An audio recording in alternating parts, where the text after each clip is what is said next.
Jake died in such a stupid ass way. The eyeball that popped in his mouth. Oh yeah, he choked on the eyeball. Right. Yeah, I got a big laugh out of my theater. I was like, Tyrone's gonna love that. You thought of me was like, Tyrone's gonna. Yeah, I could see your reaction to it.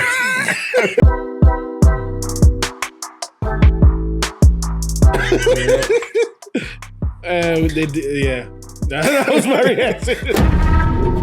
Open up now. You don't look so good, Mom.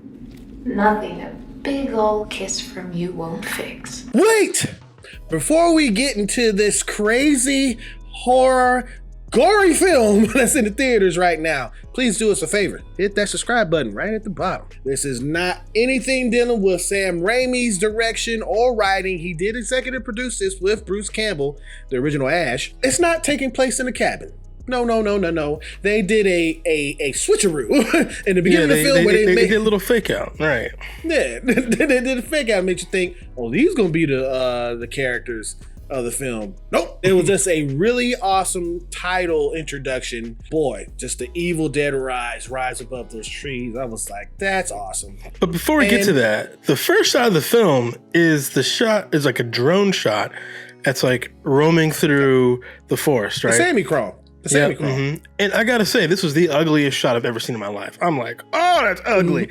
I'm like, I've never seen a shot that looks more like a drone in my life. And then the guy cuts and he's like flying a drone. And I'm like, oh, that's really funny. It was very literally a drone. It was like very, very literally a drone shot. They did that on purpose. Funny. Yeah, exactly. They did it on purpose. One of our main characters named Beth, played by Lily Sullivan, she is a guitar tech with a touring band, and she is pregnant. So she decides to go home and see her sister, the only person who she feels have her life together, to be able to help her with this decision and what's going on with her life. Our main character, she's driven back home with news that she's going to be a mother, and she seems to be like not particularly happy about this news. She goes back to LA and she learns that the building that her family lives in is scheduled to be torn down in a month.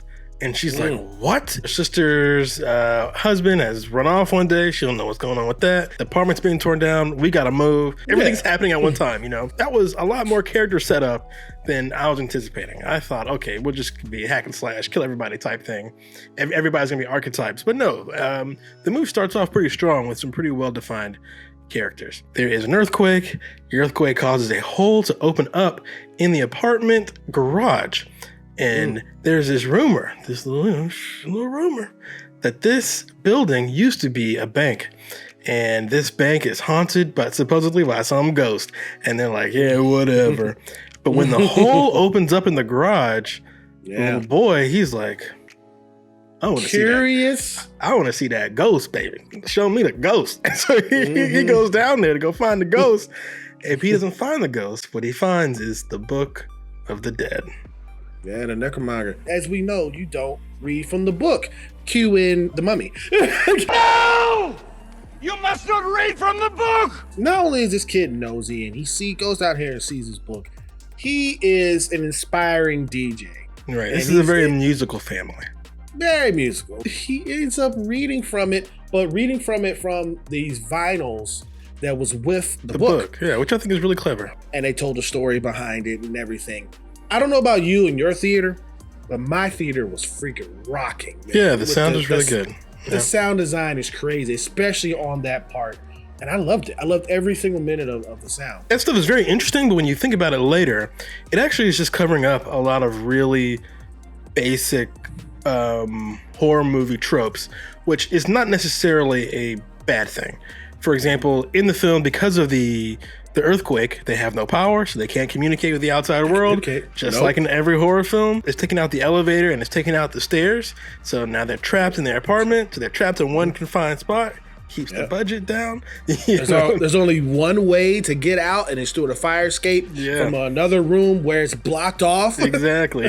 Again, so all this stuff keeps the budget down, keeps the sets, like one set. If you want to talk about the budget, this film was made off of $17 million. Yeah, so 17. It's pretty cheap. And they put all the money right there on the screen. But I thought it was clever how they kind of distracted you from it and excused away why this family cannot leave this building. And also why the building would collapse in an earthquake like that, right? Because this wasn't like a particularly bad earthquake. It's just the building is a piece of shit and it's about to be torn down. So it collapses. Yeah, exactly. As soon as I saw the neighbors, I'm like, taking for the slaughter. Yeah, that's red shirts. Red shirts, gotta die. Gotta die. And he's like, hey, is everything okay out there? I'm like, you dead. And look at you, you haven't even got a name tag. You've got no chance. Why don't you just fall down? Go on, son.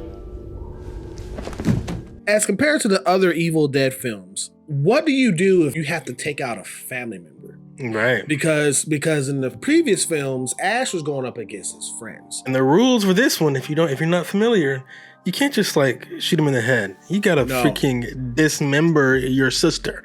Is this something you can do? That's really interesting.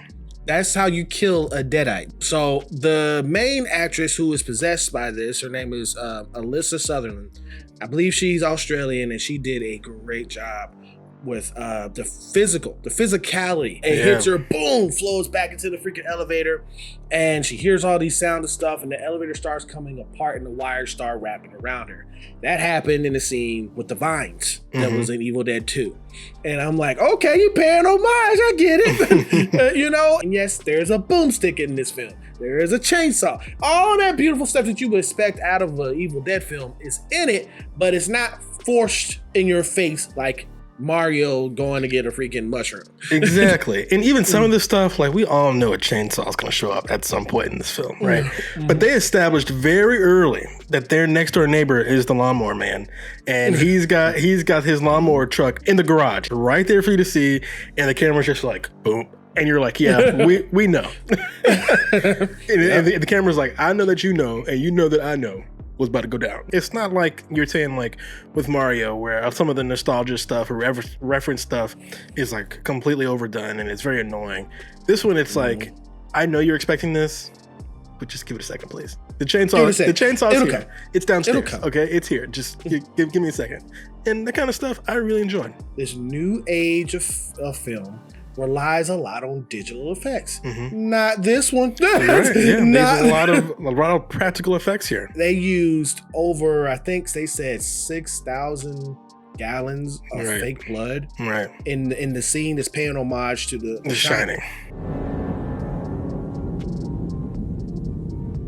And they were actually in that, and I saw an interview where Lily, who played Beth, she actually got an ear infection from that. This film reminded me a lot of the Candyman remake with Nia DaCosta, where you get a new filmmaker who is very much aware of what came before.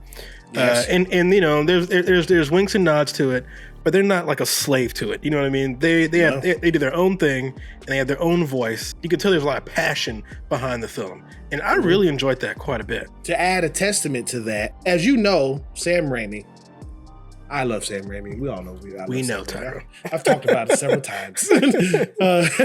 But Sam Raimi, he has a sense of comedy with his films. Lee Cronin did not do that. And that's a testament to him saying that I'm just going to give you some things that you know from Sam Raimi, but I'm going to write this story differently. Right. Especially, I'm going to make it about a family and how are they going to get out of this. I've also said that Sam Raimi has kind of like an endearing style where you kind of like his characters, kind of all shucksy type thing. You feel bad for the characters when they're in a bad situation. You like the characters, you understand them. And Lee Cronin did that a lot here. Like I said, there's a lot more character development than I was expecting. For example, when the little boy listens to the records and the Book of the Dead opens, because he was kind of being rebellious when he was going down into the hole and stuff like that. I was like, oh, this guy's a little shit.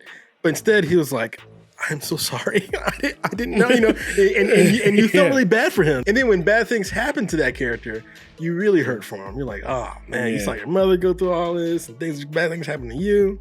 So you feel really bad for the characters, and it's very endearing. Because when the little girl asked him, "Are we going to end up like mommy?" he was honest. He's like, "I don't know. I don't know." Yeah, that's a terrible question too. I think that's why he wanted to make this story about a family. I did see the 2013 remake or reboot, you want to call, of Evil Dead. I did not. And I'm not going to, hamper on it or anything. You can tell that the director of that film was trying to recreate the first Evil Dead. But in this, they focus so much on the family element to make you feel for what's going on with this family. Yeah. And the family element really helps a lot too, because like in a lot of these horror movies, for example, like a zombie movie, when someone gets bit, you're like, they're bit. Just shoot them, please, before they start biting everybody else, But in this one, you understand why they don't react immediately, because it's mom. One of the best things about this series, and I know Marvel won't take a note about this at all. The Evil Dead series, it's not like you got to watch them in order, or you have to watch really any at all in order to understand the others, because they don't really interact. For the most part, there's no continuity between them. So if you haven't seen the previous Evil Dead like I hadn't, it's no problem with this film. Everyone can watch this film. Or like Star Wars. Star Wars is the exact opposite of that, where you can't. How could you watch Andor if you don't know anything about Star Wars? Or The Mandalorian. How could you do it? I don't know. I'm like pretty well steeped in Star Wars, and I barely understood some of the stuff going on in Andor right now. Bro, I just saw the list of everything from episode 1 through episode 9 and everything that's in between. I'm like, God, so you had to watch That's a lot. 1, 2, and 3 before you get to Rogue Squadron. Rogue goes on to no, I'm talking about the video game. Video games. I see what you're saying. The video games are there too. That's canon. Annoying.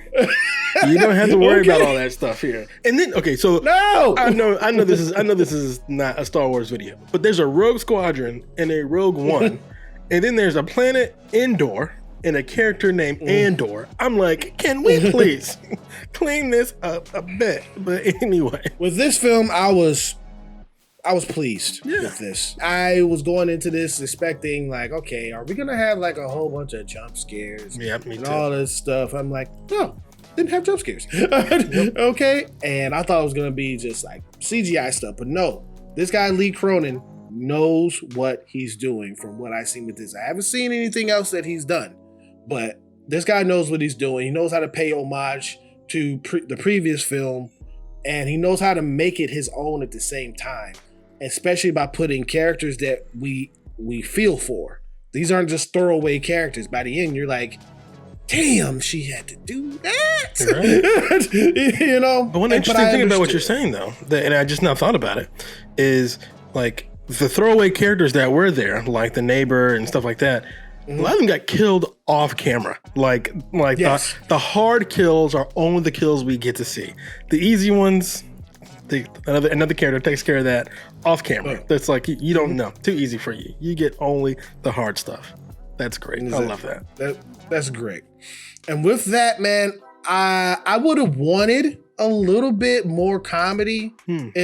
Personally, just a tad bit more. But I am very satisfied with what I got. I'm gonna have to give this a straight up A, right down the middle. Great. Yeah, I was kind of teetering between an A and a B+, but I'm in a good mood. I'm giving this one an A. I enjoyed this quite a bit. It was very exciting from beginning to end. That first shot, I was nervous, and I was like, oh my God, we're in for a treat, ain't we? Oh my God, because that first shot long, I'm like, oh my. But then the movie's like, we know. The first shot is actually, it's a joke. And I'm like, okay, all right. We're starting off on good ground here. And after that, I feel like the movie really took off really well. And the movie even gives itself its own sequel, which is really funny. Yeah. But one of the best things about the movie, to your point, it's not that the gore was particularly gory. That's not what made the movie scary. It's not that the jump scares are particularly loud or jarring. It's the idea of, can you dismember your own mother? Can you do that? and that's a terrible thought. That is just horrific. And that idea of all the villains coming at you, are your blood relatives. The people you love the most are all the villains that are coming at you. And the only way to take care of them might be the wood chipper. So it's like, and it felt, ironically, this movie felt more Sam Raimi-y than Sam Raimi's last movie, Doctor Strange. That's crazy. Because one, Marvel wouldn't let him do his Sam Raimi thing. Right. It was like, no, where you at? I believe that it did set us up for a new franchise within this. And if this is going to be in the hands of Lee Cronin, I have faith. Yeah. Do you recommend this film? I do, and I recommend it not only to fans of the series, but even if you're new to the series, this is a very easy way to get you in. So yes, I recommend it. I do recommend this film also. I had a great time in the theater. Please go see this in the theater, because this is a theater film because the sound alone. Yeah, it's got great sound. You know, is great. But more importantly, do you recommend this film? Have you seen Evil Dead Rise? Please get in the comments and let us know what you thought of it. Mom? Mommy's with the maggots now. What will be, will be. Thank you for clicking on this video. We really do appreciate you guys. You guys have been showing us the love lately, okay? And we really do appreciate that. Singing, what the hell? I don't know. I feel like Oscar Proud. Oh my God. Not Oscar Proud, but his brother. Okay. but hey, if you're new to seeing us, please hit that subscribe button right down at the bottom, right? Come along for the ride. And if you did like this rating review of this film, can you please hit that thumbs up, because it really does help out the channel. Or you can hit that thumbs down, whichever you choose. It is your opinion. Just remember one thing, it is mostly wrong. See you in another video. Peace. Man, that wood chipper. Yeah, wood chipper.